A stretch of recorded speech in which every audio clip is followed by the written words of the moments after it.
अब हम इसमें डिस्कस करेंगे working of male reproductive system, कि मेल रिप्रोडक्टिव सिस्टम में कौन कौन से ऑर्गन होता है वो और वह किस प्रकार काम करते हैं और उनका फंक्शन क्या क्या होता है। तो हम यही डिस्कस करेंगे वर्किंग क्या होती है, किस प्रकार काम होता है, किस प्रकार वो सिक्रीशन, किस प्रकार वो क्या क्या करते हैं, वही करेंगे। और सबसे पहले आ गया मेल प्राइमरी सेक्स ऑर्गन क्या है, टेस्टिस। ये क्या होता है, स्क्रोटम के अंदर सिचुएटेड होता है, इसके बाहर स्क्रोटम प्रेजेंट होता है जिसके मतलब जो कि मतलब इसके बाद स्क्रोटम प्रेजेंट होता है जो कि मतलब टेम्परेचर मेंटेन करके रखता है lower than the body temperature, ताकि वो स्पर्म प्रोडक्शन में हेल्प कर सके। और उसके बाद यहाँ टेस्टिस के बाद ना, टेस्टिस में क्या होता है, कंपार्टमेंट होती है 250 compartments, number 250 are the compartments. The compartment are called testicle lobule, और उन कंपार्टमेंट को हम टेस्टिकल लोब्यूल कहते हैं। और टेस्टिकल लोब्यूल क्या करते हैं, फिर उनके टेस्टिकल लोब्यूल्स में भी अंदर फर्दर ऑर्गन होता है, और टेस्टिकल ओब्यूल में अंदर होंगी सेमिनिफेरस ट्यूब्यूल्स।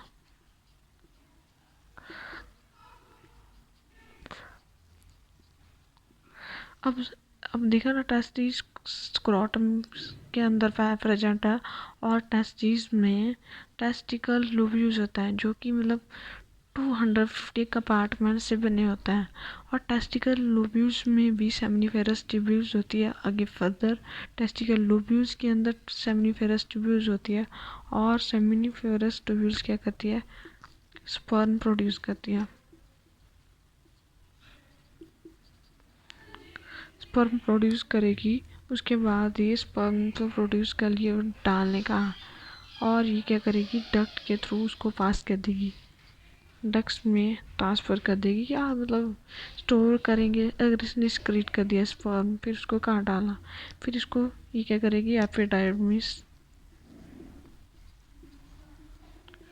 जो कि असेसरी क्या बताया था, मैंने अभी जो मैंने बताया था, जो एसेसरी वो है डक्स है, जो कि मतलब स्पर्म को कैरी या मतलब फर्दर मूवमेंट या उसमें हेल्प करती है। एपिडर्मिस में स्टोर होने के बाद ये जाएंगे वासा डिफरेंस में।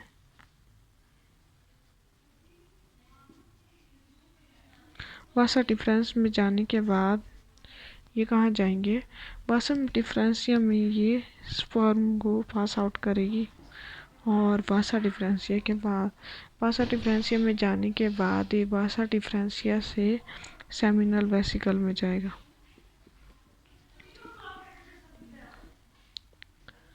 सेमिनल वेसिकल क्या करेगा, इसके फंक्शन बता दूं। सेमिनल वेसिकल क्या करेगा, यहाँ से स्पर्म आए सेमिनल वेसिकल में, और ये क्या करेगा, सिक्रीट करेगा एक फ्रक्टोज,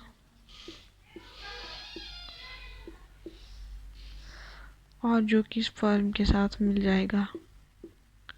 स्पर्म के साथ मिल जाने के बाद एक फ्लूइड लाइक स्ट्रक्चर बन जाएगा, फ्रक्टोज मिल जाएगा, जो कि मतलब स्पर्म को एनर्जी प्रोवाइड करेगा, और ये उसकी मूवमेंट होगी।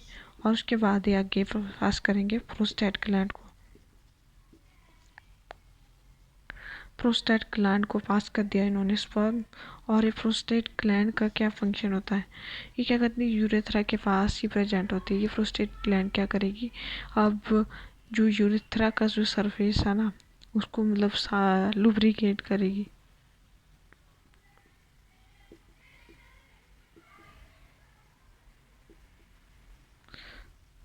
फिर वहाँ लुब्रिकेशन हो गया, फिर वहाँ क्या करेंगे, स्पर्म पहुँच गए, अब स्पर्म पहुँच गए यूरेथ्रा में।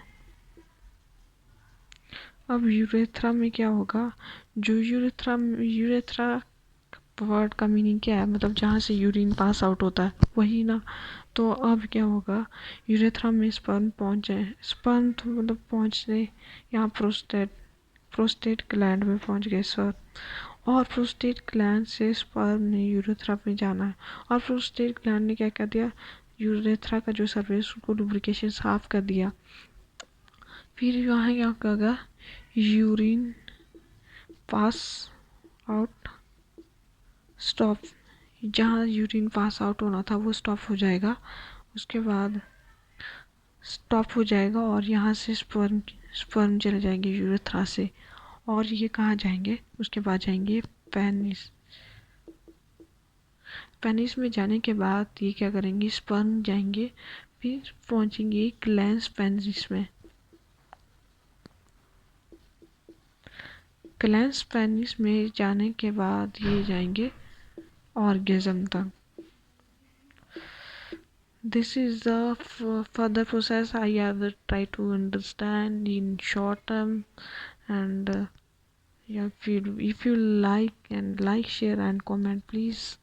And now I am trying to understand the diagram, and this is a whole diagram, and this is the NCERT book, and also know that this is a testes. In the testes there,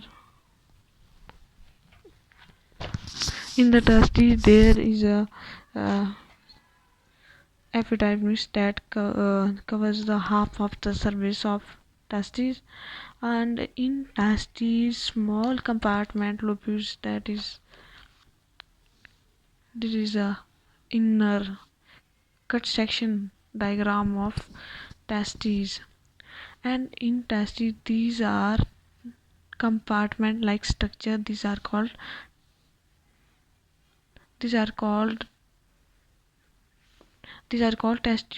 testicle lobule, testicular lobule, and this testicular lobule inside seminiferous tubules is present, and these seminiferous tubules produce sperm,